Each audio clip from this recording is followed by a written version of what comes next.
The opinions, viewpoints, and beliefs presented on this program do not necessarily reflect those of the management, the affiliates and broadcast partners, or the sponsors. Listener discretion is advised.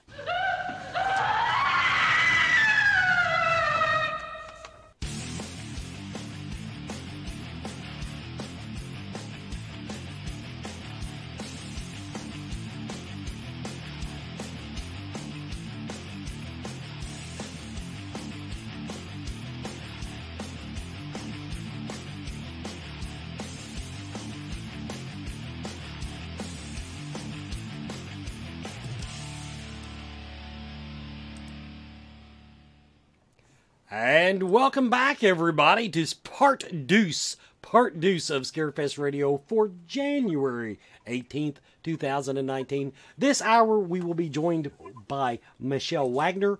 Michelle is the Saratoga spiritualist. Hi, everybody. And everybody, Chad Harlan is still on the line with me as my co-host. Baptism by fire, Chad. Baptism by fire. Hey, it's scary, but you're treating me okay. Chad is asking these deliciously insightful questions, and I'm doing like I always do and just bullshitting my way through the episode on and just beating 2 or 3 topics into the damn ground, and so I think we're balancing each other out quite nicely. Everybody, now to give you a little introduction to Michelle. Now, of course, she's been on the show before. Gosh, I'm trying to remember what all you. I guess I don't think I ever had you on filler, but I've had you on Scarefest Radio before, both by yourself and as part of the team that you work with, and but a little background: she's an empath, psychic medium. Her website, SaratogaSpiritualist.com, SaratogaSpiritualist.com. Click the About Me page, and you're going to find out everything that I thought about reading. But just to get right into it, you on your About Me page, it says that your gifts manifested at a very young age, 5 years old. How did your gifts first manifest, Michelle? Well, they came to me as a child, and they actually came to me in a form of actually a problem that not only that I felt, but my parents felt too. I was having dreams where I felt that there was a lot of people around me, where it was almost smothering me, where I would be awake, but my parents couldn't wake me up because my eyes were awake, but I was still dreaming. It got to a point where I actually started hyperventilating because I felt this weight on my chest, and they thought I had asthma or another issue. And this is how it started in one way. And, they brought me to the doctors. They said, no, she doesn't have asthma. Back then it was not something that was prescribed to kids, where, if children had issues with sleeping, nightmares, things like that, they didn't give you medication. You kind of worked it out. And when I started describing different things to my parents, people that I had seen, things that I was feeling, it was past relatives, it was animals, and it was a lot of people that I didn't really know. But it got to a point where my parents actually believed me, especially my father being very supportive, that every time I went into this almost trance-like state when I was between awake and sleeping, that he was there trying to coax me out of it, to the point where sometimes he couldn't. And just like now, we have 18 to 24 inches of snow coming up here in upstate New York. Sometimes to break me out of that trance of me seeing and hearing a lot of people at one time, which happens to a lot of empath psychic mediums that are untrained, that don't know how to kind of filter it out or push it away. He would actually carry me outside in my pajamas and actually do like a shock to my system and stick my feet in the snow. And it would kind of bring me back to reality. I would say that would. I would say being tossed into the snow would definitely snap me out of it. Now, you mentioned something there about tuning it out or controlling it. Now, you also used the word training, though. Is this something that you learned to do on your own? Did you seek somebody's help to teach you? That's what I'm agreeing with you. I hear a lot of psychics, especially when they first, for whatever reason, at whatever age, when the gifts really turn on, that they have trouble turning it off, that they have trouble filtering it out. How did you go about that part of the process?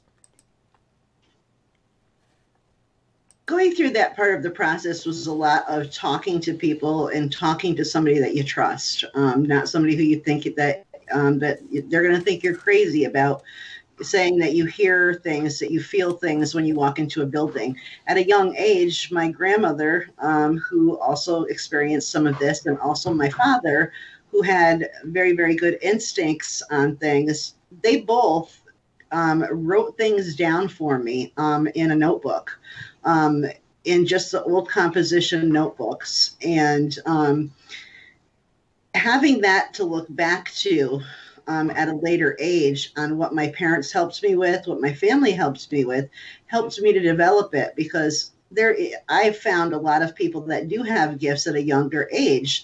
They tend to, once the schooling starts, you start going to kindergarten and you start learning responsibilities. You learn your first responsibility. You have to go to bed at a certain time. You have to eat at a certain time. You have to do your homework. Before that, it was kind of like freedom. And that's why I say a lot of children do have this gift, and whether it is developed or not developed, it gets sometimes shut off at that time. I don't think mine got shut off, but it did get kind of tuned down until probably, I would say, I was in probably the third grade. And that's when I started feeling things also when I was at school. And another medical thing happened, and it proved that it was not something medical that I was going through, but something that was, psychic, medium, or some type of gift.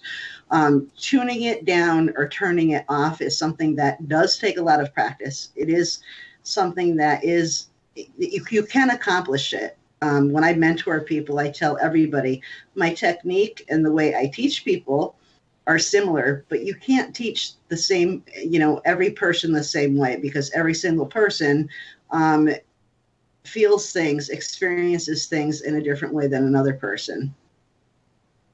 Okay, we're going to flip it over to Chad now. Chad, over to you. Good evening. You're talking about everybody experiences their gifts in different ways. I know some people hear voices. They actually have conversations inside their head. Other people see symbols or smells, taste, that sort of thing. How exactly do you manifest your gifts? All of the above. Okay. Everybody has the ability to do that, but usually it's one thing or another that actually will say, okay, this is what I have right now. One of the main things is an uncomfortable feeling, especially in adults, is to walking into a building. They might feel claustrophobic. They might feel like everything is closing in on them. They might get a weird smell. I know for myself, like I have a hard time walking into an antique store. I usually wear gloves. If there's something in there that I want to look at, I'll have my husband pick it up and show it to me, because everything in there can, if it's a large store, and this is when I found I couldn't do it, was screaming at me. Like, I don't want to be here. I want to be home. Everything has a history to it. Smell-wise, it's the same thing as if your grandmother or grandfather, if your grandfather smoked a pipe and had some type of certain kind of tobacco in it, and you're sitting in your living room one night and all of a sudden you get this brief smell of that and it reminds you of them. Some people shrug it off as, oh, I must be imagining things, and say, no, that did not happen. And then you do have some people that say, I wonder if that was my grandfather visiting me. And that's where it comes to more developing. What types of techniques are there to develop? for example, what I do is I tell a lot of people that a lot of people who experience these things will wake up in the middle of the night at a certain hour. It doesn't have, it can be any time during the night, but they'll wake up and they'll feel like sometimes they don't know why they woke up at this hour. And I always tell them, first off, if you're not afraid and you're comfortable with it, just say not right now. And they always ask me, why do you say that? And I says, well, more than likely it is a loved one or somebody who's trying to communicate with you, because in today's age, we multitask so much that you miss these physical psychic connections that are going on. So at a state of rest, sometimes our loved ones will try to communicate with us. And if you're not totally open to receiving information through dreams or sensing them, sometimes you'll feel just an odd feeling like you're being watched.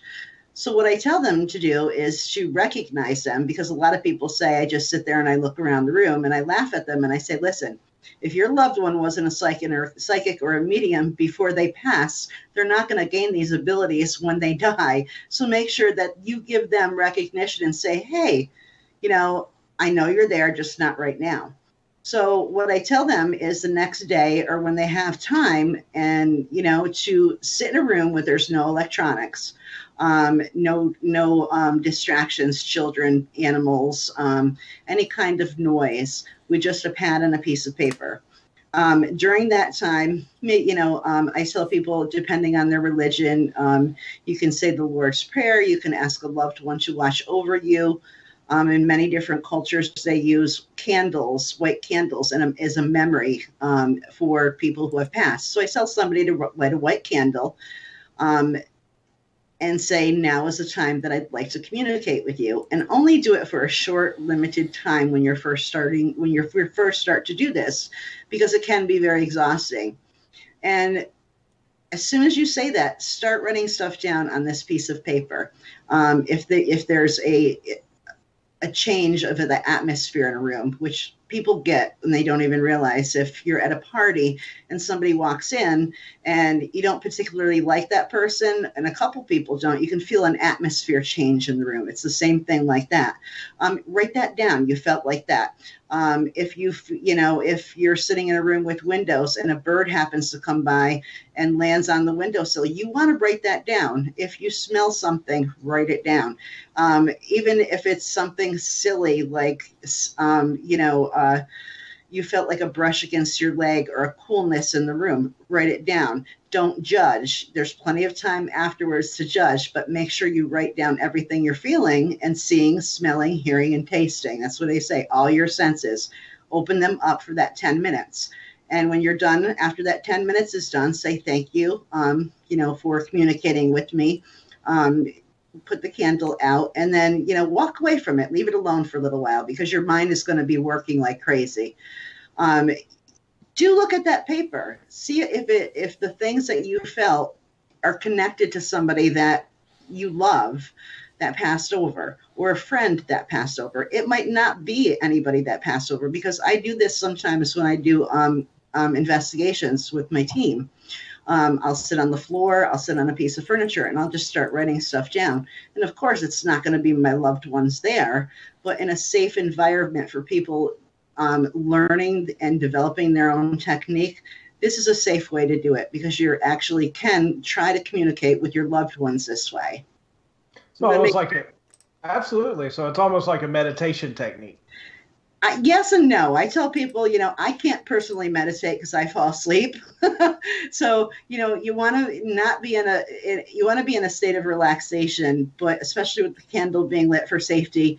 I tell people you don't want to have any music playing, just complete silence. And you want to do it when you are at a state of rest and relaxation, but where your senses are aware. Great. Wes, back over to you.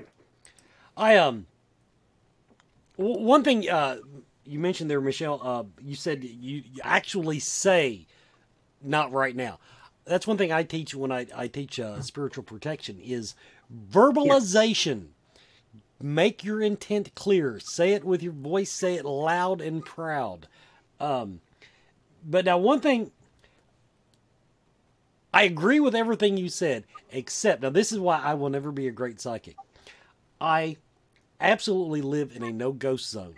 I am not inviting I don't invite my live relatives into this house. I am sure as hell not going to invite the dead ones. But I want peace in my home. And so anything that I do metaphysically, other than talk to my spirit guides in a very similar way, like I said, I don't do it at the house. Mm-hmm. Do you think that I am just overly limiting myself, or is that just a good way to keep your sanity, my sanity in this case? No, Wes, honestly, doing that for you to have comfort, that is something that also a lot of people look for when they do come to me, is they say that they have the ability to hear people, and how do they make them go away? How do they tune them out? And, that's when I say, there's different things that you can do, as long as they're friendly, you just like you said, you verbalize, I know you're there, just not right now. Or if it's something that's a little uncomfortable, that doesn't belong to you, that you feel kind of weird about, in a very, very loud voice, very clear, you say, you're not welcome here. And I agree with you 100% when it comes to that. Myself, I practice, my studio is out of my home. There's one part of my home that when we built this house that is specifically for me doing readings. I do a lot of readings at events and different places. Well, I do take extra precaution when I'm doing readings for people, especially a lot of them when they come more for the mediumship side of it and wanting to connect with somebody, one of their loved ones. At the end of my session with somebody, I always keep a light candle lit, and I'll light it at the beginning of the session. And at the end of the session, what I will do is I say to the person, I'm going to leave the room for you for a few minutes. I want you to think, because they will know who these people are, because I get enough information from them that I will actually be able to feel when they know who they are. And when they know who they are, I'll say, listen, I'm going to leave the room, say your goodbyes to this person. And it's a little kind of funny, haha, but it does work.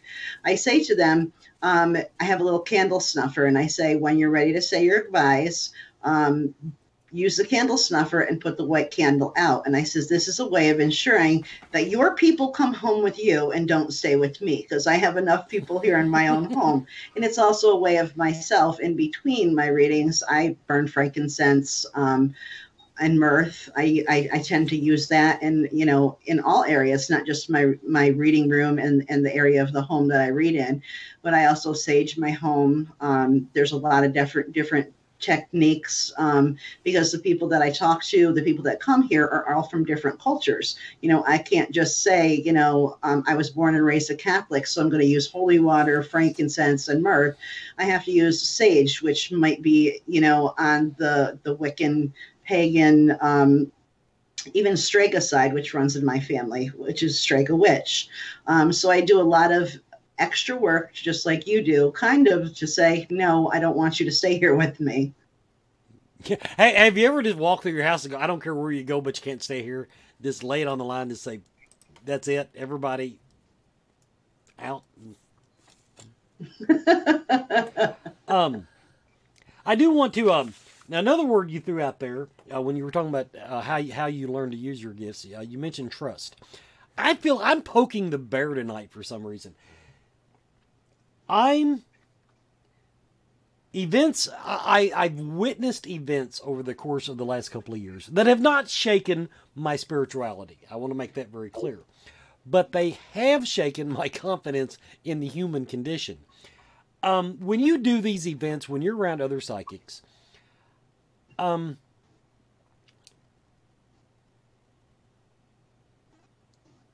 without naming names, what percentage... I don't want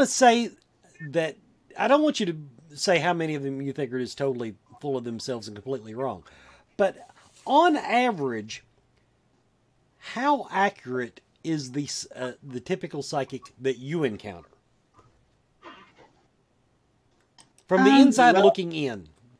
The Okay, and here's a way, and I'll probably get some people mad at me without naming any names, but I tell people that there's a lot of people that can be psychic and have psychic gifts, but just because you're a psychic, you can't be a medium.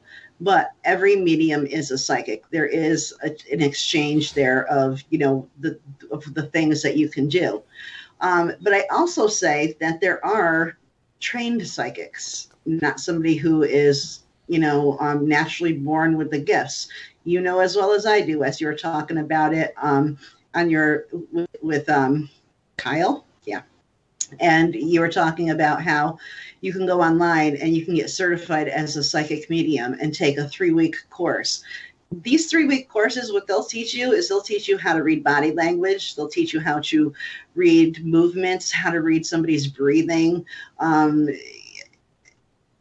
They'll prompt you to answer yes and no questions. Is it easy for me to tell whether they're a trained psychic or a real psychic? Yeah, kind of.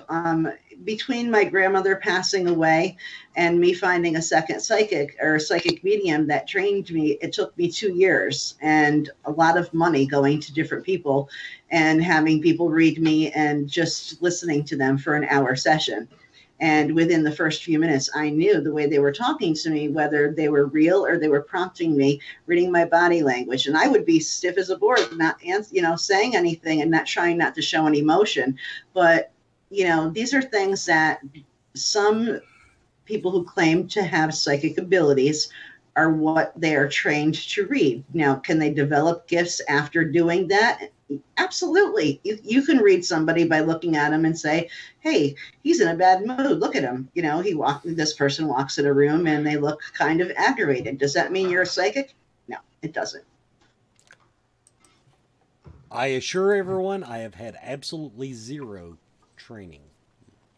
We're going to take our first commercial break. Everybody, you're watching the second hour of Scarefest Radio.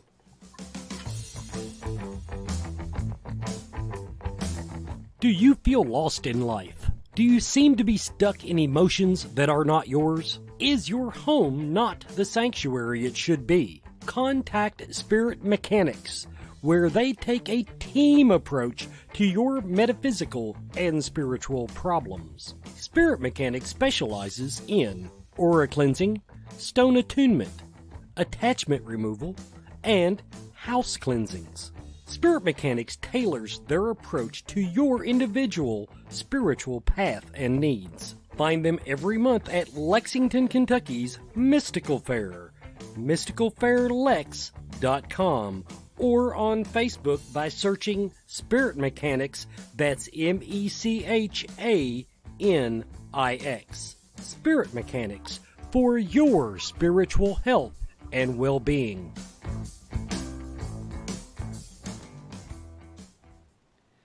This is how I know that I suck as a psychic. Not only can I not read my wife's mind, I cannot read her writing. She's passing me notes. Anyway, and I hope Rachel Booth is watching tonight because, hey, I came dressed for the ladies. I got my shirt all open here and did a little just for men on the beard. So it's a cornucopia of West tonight for the female viewers. Now, on that lovely note, Chad, over to you. I notice you're losing a little bit of the beard every show, aren't you? Yeah, I'm for one thing, I decided I was going to dye my beard or do the Just for Men thing for the upcoming convention that I'm going to shave 20, 30 years off my life. And the thing is, I don't like dyeing a lot of it, so I get it down to just a nice little goatee, and that way it saves money. It looks sharp. Michelle, you were talking earlier. Oh, I'm sorry. I said just for a day or two, how it looks. Michelle, you mentioned the empathic side of your gifts. As you were learning that and developing those, how were you able to distinguish your emotions from those that you were picking up from others? Or was that an issue at all? That one actually is kind of funny because even now, after doing this for many years, it's something that is very hard to even do. And if any empathic psychic medium tells you that it's easy, it's not. I'll be the first one to admit it. I'll get certain feelings that belong to me, but I don't trust them because I'm always looking at somebody else, or I'm picking up on others, emotions. Being an empath, you can feel everything extremely strong. So sometimes I second guess myself when it comes to decisions regarding me, saying, am I being oversensitive on this? Am I overthinking things? And sometimes I won't say anything. And, it does, the stuff does come true, but I kind of say, okay, maybe I was overreacting on this. Telling the difference between the things that you feel and what somebody else feels. For example, when somebody walks into my studio, or I meet somebody at a convention, that one thing I started doing actually last year at Scarefest, which was a lot of fun, and I plan on doing it again this year, is a lot of people are very intimidated about coming up and talking to a psychic or a medium. So what I did is I took a deck of oracle cards and I laid them across my table, and somebody who had paused by the table, I could feel that they wanted to come over, but it was something, that if they came over, they were going to be sucked into, getting a reading done, whatever the fact may be. So I would say, hey, come on over, pick a free card, and I'll tell you what it means.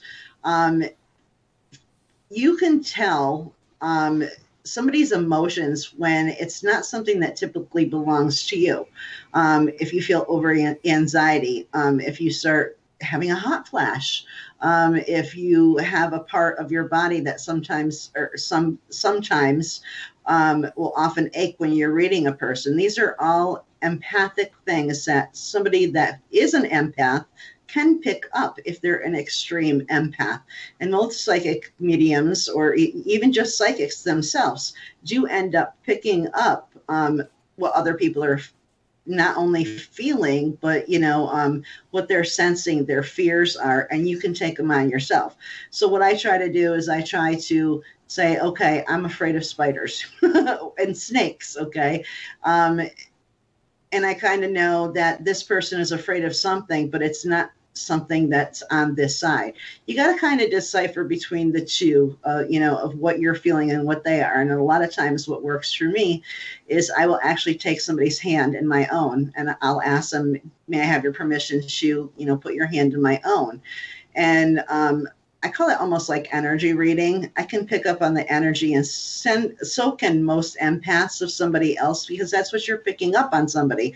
So to help me get a stronger connection with that person, when I'm face to face with somebody, I'll take their hand. Now, do I take their energy away from them or anything like that? No, I won't. But I can tell just by a touch, okay, this belongs to them and not me. When I read for people, all over the world, I ask them to send me a picture, but the picture has to be taken within an hour of their reading, because what I'm looking at is I'm looking at that picture. I'm not being able to touch them. I'm not being able to talk to them until their reading time. And that picture has like an aura. It has a chakra. You can look at somebody and you can feel feel things right away, just like you're touching a hand. Does that make any sense? Yes. Now, I've talked to some people who are empathic that say they pick up emotions even through the TV or social media when people make posts and stuff, and they feel their feelings. Do you experience any of that, or do you need to be more in person?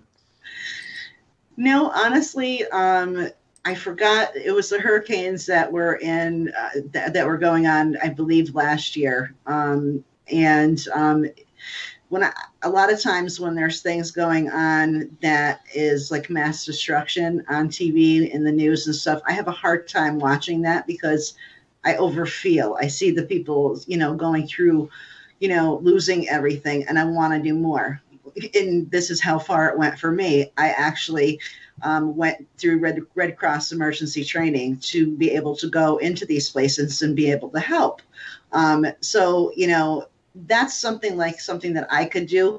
Now, did I ever go? No, I do things locally because I think it would be just a little bit too much for me, and unless it was a major emergency for me to be able to go someplace, because I would be feeling that overwhelming dread, that I want to do more. And that's what a lot of people who are empaths generally feel, is they feel such a state of confusion when they have somebody around them or even watch something on TV, and they feel this sinking from their heart into their stomach, or if they watch something and they say, something is going to happen. Like, for example, sometimes I'll wake up in the morning and I feel like something is not right. And I tell this to a lot of people. Empaths feel this. And you just wake up. And there's no reason for you to not feel yourself, but you feel like something is not right. So I'll go, in the beginning, I would go through my phone and I'd call all my friends. I'd check everybody on Facebook and make sure everything is okay and nothing happened during the night. And instead of driving yourself crazy, trying to figure it out, sometimes you just have to say, I give it, I give it away. I know something's not right in the world today, but I just have to wait and see what happens. And how you do that is, kind of shut the TV off, pull yourself away, do something that makes you happy, turn on music, do something, get outside into nature. You kind of have to ground yourself at one point or another, because what you're feeling is so overwhelming that it can take you over a little bit, your emotions. Do you have any or any procedures you do, or any things that you do to shield yourself from those when you're like going to the mall or Walmart? I'll give you a good one. Okay. I'm sure many of you, and even at, different events, have been to different tables that sell stones and crystals and rocks and different things like that. There's a couple local stores here, and there's one here that sometimes bothers me when I go into it. I feel like that the people that work there kind of drain my energy. So what I tell people to do is find something that's common. And when you go to a place and you start feeling that draw on you, or you start feeling other emotions, one thing I'll do over and over in my head is sing "Row, Row, Row Your Boat" song over and over in my head. And basically what you're doing is kind of putting a block on it. And that's just something that's easy and familiar to me. Now, when I first started doing it, did I have a hard time speaking to people because I was saying, row, row, oh yeah, I want that too. Your boat down the stream, sorry for the singing, but it does work to have some type of technique that can bring you back to you. Even if you have a lot of people, I don't know if you've ever seen the bracelets that have the little bells around them. I think they call them gypsy bracelets. A lot of people, when they start feeling them, I tell people, shake the bells on your wrist, and that can hone you back into yourself. When I'm at conventions, after reading one person and another person and another person, another person, I get overwhelmed too. Not this past year, but the year before that, I forgot who it was. I think it was Shannon Brierly, I think it was. I'm sorry if I'm Shannon, if I'm saying your name wrong. I took my shoes off and I went and walked in a patch of grass outside. And what that did is it just calmed me down and it brought me back down. That's why I say, there's a lot of different religions that I study and that I practice, and different techniques that I use, because everybody is different. That is a technique that you're just using, Mother Nature, gravity, to kind of bring everything down from, what's going on in your head all the way down to the grass on your bare feet. And it does help, Oh, great. Let's toss it back over to Wes. Let's go ahead and do our second commercial break. Everybody, you're watching the second hour of Scarefest Radio. Coyote Chris Sutton. Shamanism. Spiritual advisement. Paranormal investigations. Inspirational presentations. Bringing light to the darkest places for over 20 years. Go to coyotechris.com to learn more. And welcome back to Scarefest Radio. I'm just going to compliment you. In your last segment, you gave two great pieces of advice that I give people. First of all, if you're looking at the TV or Facebook and you're getting emotional, go somewhere else. Everyone, that is really good advice. That just take a step back. The other thing is, you describe physical grounding.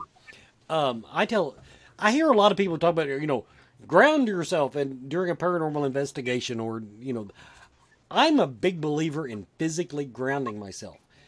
Now, I don't usually take my shoes off because I'm too lazy to bend over, but I actually do stick my fingers in the dirt. In other words, I would have went out to that patch of grass and dug my hands in the ground. So kudos on that.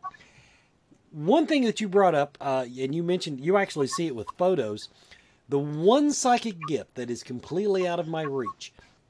I can be empathic.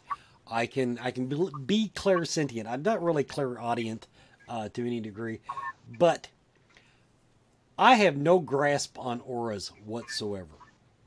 It is a gift that it just absolutely defies me, and actually in the world of psychics, it seems to be a fairly common gift. It's interpreted different ways, but in other words, a certain aura might mean different things to different psychics. But when was that a gift that you developed? Did it come naturally? As far as auras and chakras and all that good stuff, how does it work with you? Well, it was something that I was able to do and didn't realize that I could actually do it. I've been doing lectures for many years, and I actually got my Reiki master's degree in January last year. And I realized a lot of the stuff that is in Reiki is also in, auras and chakras and having to do with that. But I realized that when I started studying for this, it was stuff that I'd been talking about for the past probably 16 years. So the funny thing is if you're a paranormal investigator, which a lot of us are, okay, and, there is some psychic mediums that do work with paranormal investigations like myself. And I try to explain to people that the best way that I can describe what an aura is it's the closest layer of that is right on your skin, and it is almost like a white glow. This is how I see it in people. It is very. I'll show you, Wes, at Scarefest, a little trick on the camera on how you can see somebody. I'll show you and I'll blow it up and show you how you can actually see an aura in a picture. You have to have an eye for it. It's kind of like Finding Waldo, where you look at something and right before you're ready to blink, you actually can see it. But this is one thing that, for example, that I can explain to somebody who has no idea what an aura is if you've ever been on a paranormal investigation and you see an orb, okay, and you see that white, you see an orb, or you see a trail of light, or you might see an outline of a shadow. The way I see people on a paranormal investigation, ghosts, spirits, when I'm doing a paranormal investigation, is I can feel them first, and I can say, I feel somebody here. Generally, I'll be able to hear them, but if I do get a glance of them, it'll be out of my peripheral vision. And when I catch it, what I will see is that white glow that's all around them. I'll be able to see an outlined glow of of a shadow almost before I see an actual shadow figure. And it's basically what I call is the residual energy that's left over from, somebody passing, a ghost or a spirit, just like, you can pick up on your K2 meters, touch the K2 meters. Not that I can see them like that, but that is probably the best way that I can explain how to see it if you don't have the ability. I do teach beginner aura reading classes for people, and it is something that people do have the ability to see. And it's something that people who are, empathic can they have an eye for it. You have to know what you're looking for. And that's why I tell, if you want to look at somebody's aura, do it to somebody that and try not laughing, but stare at them and actually look around them, look around their shoulders, look around their head, the top of their crown area. this area of your shoulder. We tend to generate a lot of energy that comes out through there. So that is, the area that when I'm somebody sends me a picture that I say, it doesn't have to be a full body picture. All it needs to be really is of, from your shoulders up if you want to. But that's one way that you can, without laughing, find a partner, find somebody that is willing to let you stare at them for a minute. And of course, you're going to laugh and try to stare at them without blinking. And it does work. Right before you're ready to blink, you're going to start seeing this white glow. And everybody's aura is shaped differently. Some are nice and smooth that go all around them. Some look like heartbeats.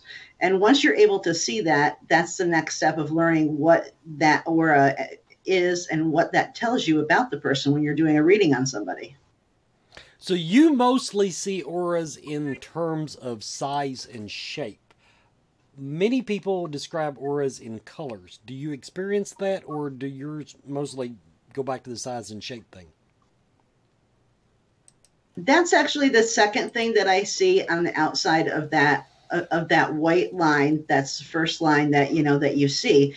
Is there's many different layers to your chakra and your aura, and a lot of them are colors that come out after that white layer. But because people see the colors first, they tend to miss the aura part of it, which is a lot to do with actually your personal energy. So when I'm looking and reading at somebody, what I do is, there can be 10 layers to your chakra and 10 layers to your aura. But when I'm reading for somebody, I will generally pick out the two most prominent colors that I see, and they also have a meaning too.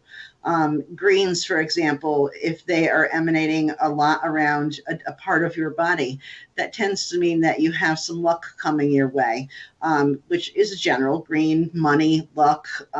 If you see a lot of red, you might be able to, kindly say to the person, are you having a hard time? Are you mad? Are you angry? Now, the best way I can describe it is if I was to walk across the room right now, and stub my toe, my aura and my chakra would probably be red because I'd get, pissed off that I stubbed my toe, but I'd also be hurting in pain. So it's going to emanate a lot of red from my aura. And you learn that a lot they teach that in Reiki. That helped me to tie the two together and help me understand what I was seeing. I probably live in a permanent state of red. That is, I'm always got some. I was curious. I don't know if you even remember. That's one of the things I like. Psychic's first impression of me. So do you remember when you saw me at the Scarefest? Did anything about my aura stand out to you? And if the answer is no, the answer is no. Oh, it did. I just the first time that I met you. 3 years ago, I think it was now. I was with Steve Gull, Stacy, and Tom Conwell, Tim, and Jack Kenna, our team all together back then. And I think you were talking to Steve and kidding around with him. And I recognized you when you came over. And you didn't have time because you were running around really busy. And I'm like, wow, I looked at you and before I knew how exactly busy you actually were at this convention. I was like, he's a people person. You really do emanate, that you do like to talk to a lot, that you like to be involved with people that, and at that time I did not realize that you had your own gifts as well. But you can actually pick up on that when you see somebody for the first time. I was excited to meet you. Unfortunately, you didn't come over and say hi to me the first time. I did see you a little bit later in the day, and we got a chance to talk. But, I think I told you last year when you were doing your horrible tarot card readings,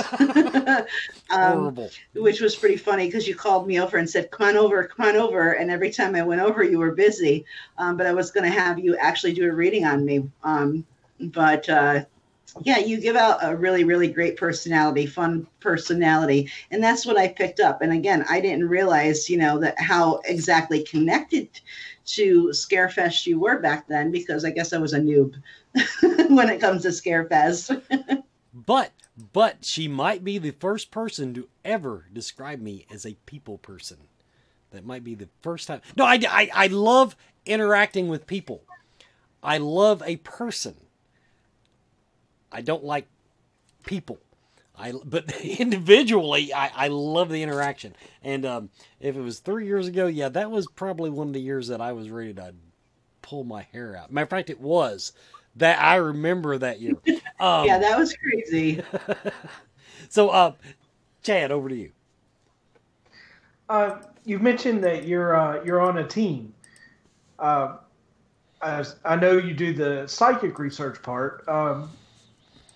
Have you had any investigations that stand out? And can you talk a little bit about what the team does and any standout events from it?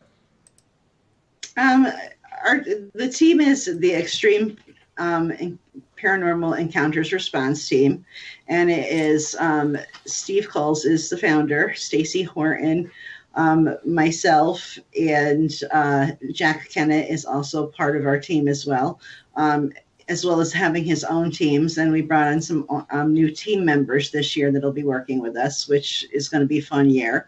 My husband, Scott Wagner, who's been investigating with us, with the team for about 3 years now, who has no experience whatsoever, but he kind of got interested because I was dragging him along to all of these events.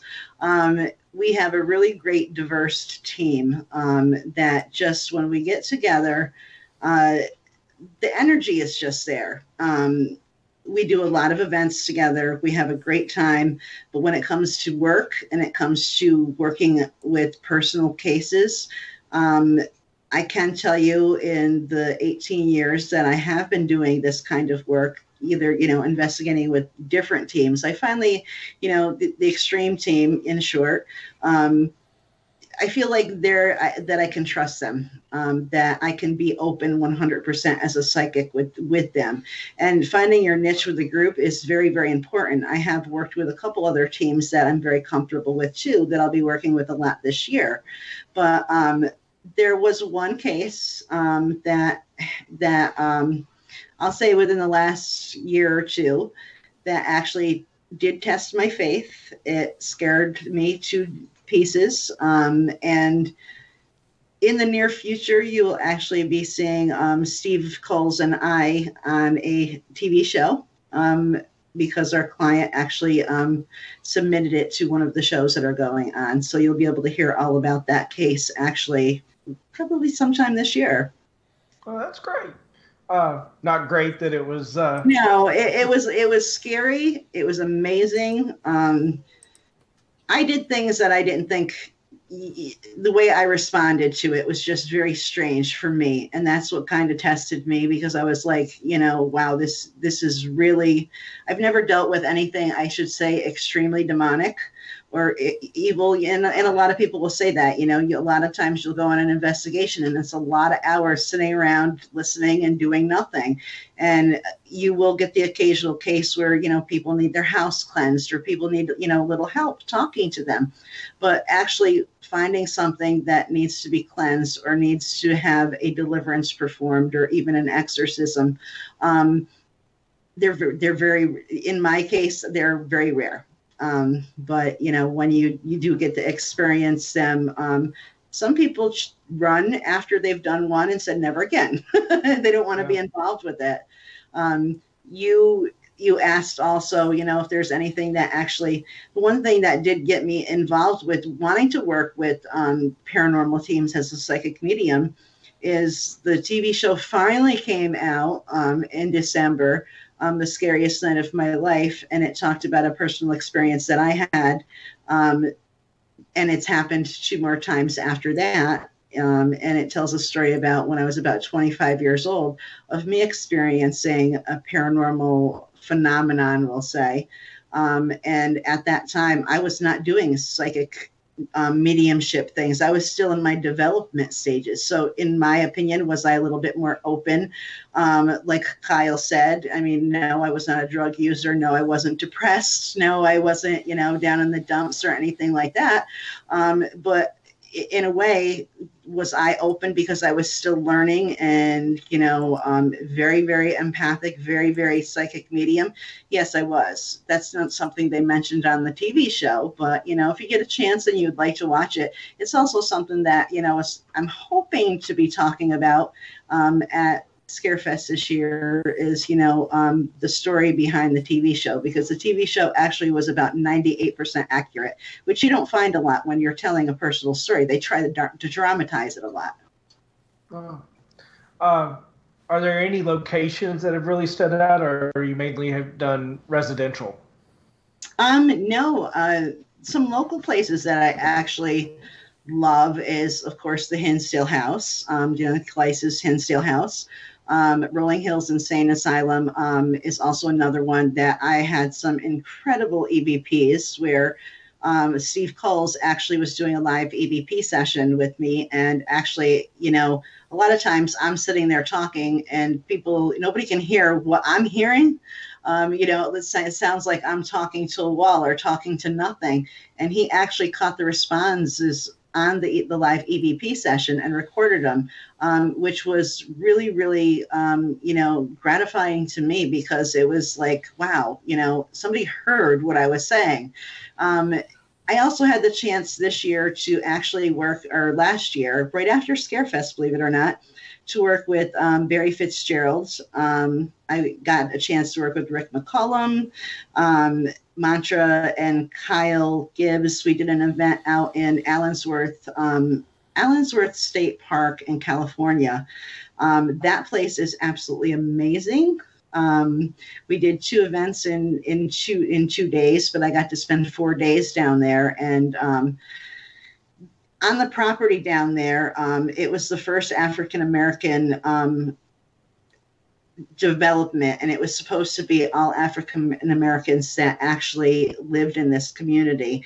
And the buildings have been restored. There's been new owners and stuff like that. But we actually, there's an old hostel, and we all actually got to spend the night there. So we had some fun, all night before the event happened. So that place was pretty incredible. Rick McCollum, Jamie Menhouse, and I had some really cool experiences that Rick is actually going to be including in his book about an experience that we had overnight there. So that place was really cool. I mean, there's been a lot of places that I've been to.